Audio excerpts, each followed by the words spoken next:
La France entière est suspendue à ce qui va se passer concernant les retraites. Ah. C'est mardi prochain que cette réforme sera annoncée. Il n'y a pas beaucoup de suspense. On la connaît dans les grandes lignes, cette réforme. Je crois qu'on peut être d'accord. Mais il y a une controverse. Et cette controverse sera la toile de fond d'un éventuel mouvement social qui s'annonce relativement important. On ne sait pas ce que fera la CFTC, on ne sait pas ce que fera l'UNSA, mais de toute évidence, il va y avoir un front syndical uni, au moins pour une journée de protestation. Et ce serait du jamais vu depuis 2010. D'ailleurs, c'était la précédente réforme des retraites, quand l'âge avait été porté à 62 ans. Et la toile de fond, la question qui est posée, est qu'on entend partout, chez les opposants à cette réforme, qui disent, quand on lit le rapport du Conseil d'orientation des retraites, le fameux corps, il indique que non, il n'y a pas urgence à réformer les retraites. Non, il n'y a pas péril en la demeure d'un point de vue financier. Alors Pascal, on se tourne vers vous. La vérité sur cette réforme, que dit précisément ce rapport? Y a-t-il, oui ou non, péril en la demeure d'un point de vue financier pour notre régime de retraite par répartition? Et d'ailleurs, est-ce que c'est ça la question principale? Donc que la vérité sorte de ce corps. C'est bien ça, la question. Pas mal. On va la tenter. Alors, le corps, c'est d'abord un organisme extrêmement sérieux. Conseil d'orientation des retraites. Vous savez qui siège dans le corps? Vous avez des parlementaires, vous avez des syndicalistes, des retraités, des familles. Mais le corps adosse ses travaux à des experts, à des économistes notamment, et travaille sur des hypothèses économiques qui sont documentées. Mais vous allez me dire, des hypothèses, faire des choix, c'est déjà faire de la politique, d'une certaine façon.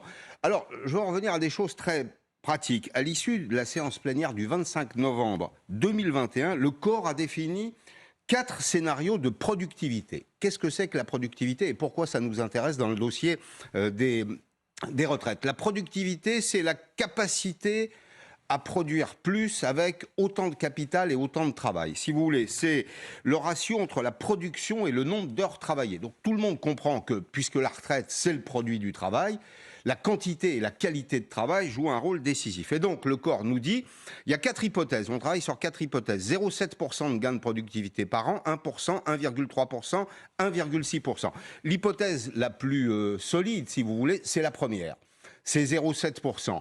Avec un taux de chômage à long terme qui serait de 7%. Depuis 20 ans, la productivité, elle baisse en France, notamment. Oui, elle baisse. La productivité horaire en France, la productivité sincère, quand on enlève les salariés qui n'ont pas de qualification, la productivité sincère, elle baisse tendanciellement depuis 20 ans en raison d'un problème de qualification. Et je fais appel à un deuxième organisme tout aussi sérieux que le corps, le Conseil d'analyse économique, qui nous parle d'un ralentissement de la productivité constant avec un manque à gagner. Et cet argent, on en a besoin.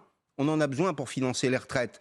140 milliards de pertes chaque année en raison de la faible productivité dans le PIB et une perte de recettes fiscales de 65 milliards d'euros. À cette heure-là, ça ne peut être que ma mère. Quelles sont les projections du corps?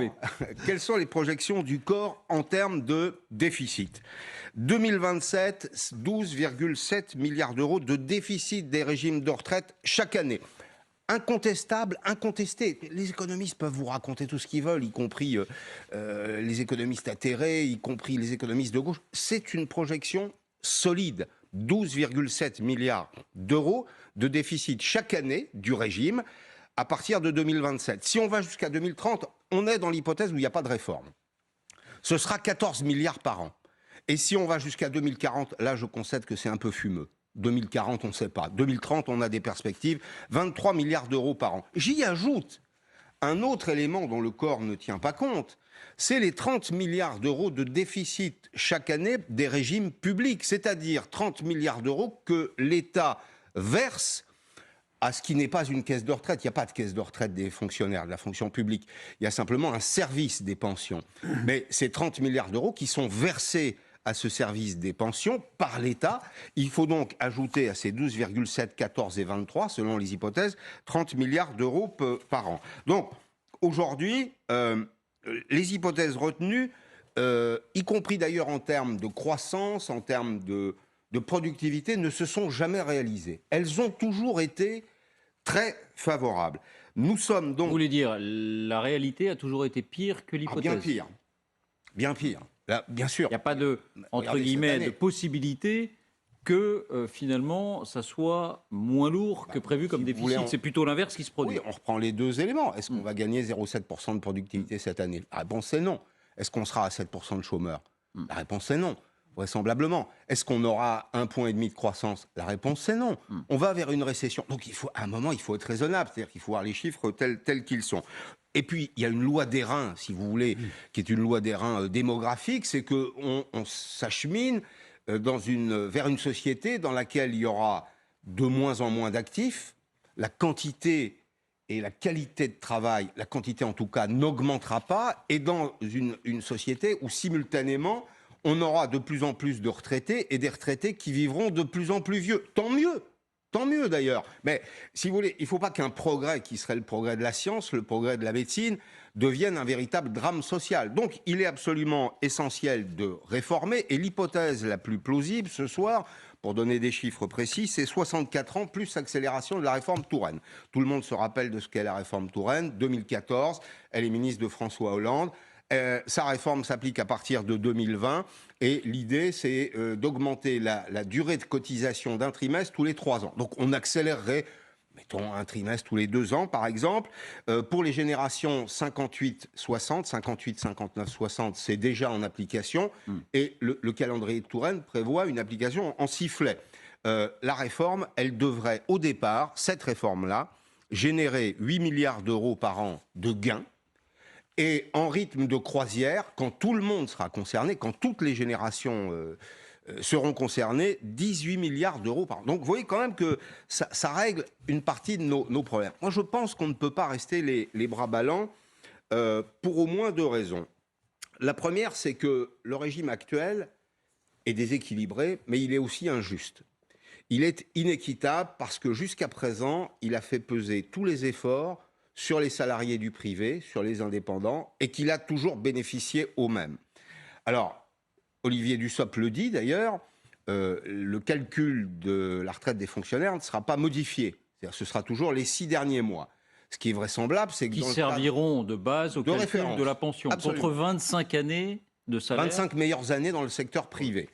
Les salariés du public devront travailler un peu plus longtemps. C'est-à-dire qu'il n'y aura pas d'exception dans ce domaine, mais le mode de calcul de leur retraite restera favorable. Donc moi je pense que le régime aujourd'hui, enfin, les régimes sont très inéquitables dans un pays qui au contraire se pique d'égalité. Puis un deuxième argument qui me paraît moins décisif, c'est nous avons déjà sans leur consentement engagé nos enfants et nos petits-enfants avec notre dette.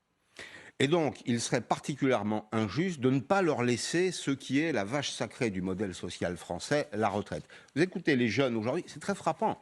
Il y a des étudiants qui de temps en temps manifestent dans la rue, des lycéens, des gamins de 15-16 ans qui vous disent « j'aurai jamais de retraite ». Ils n'en savent rien, évidemment, c'est pure fantaisie, ce sont des arguments politiques. Mais malgré tout, ils posent un problème. Est-ce que ce modèle social français, qui a fait un peu la fortune des retraités aujourd'hui, les retraités en moyenne ont un niveau de vie supérieur aux actifs, ça en dit quand même assez long sur le pays.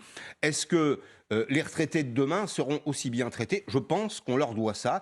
Et parce qu'on leur doit ça, il me semble qu'il faut faire cette réforme à minima.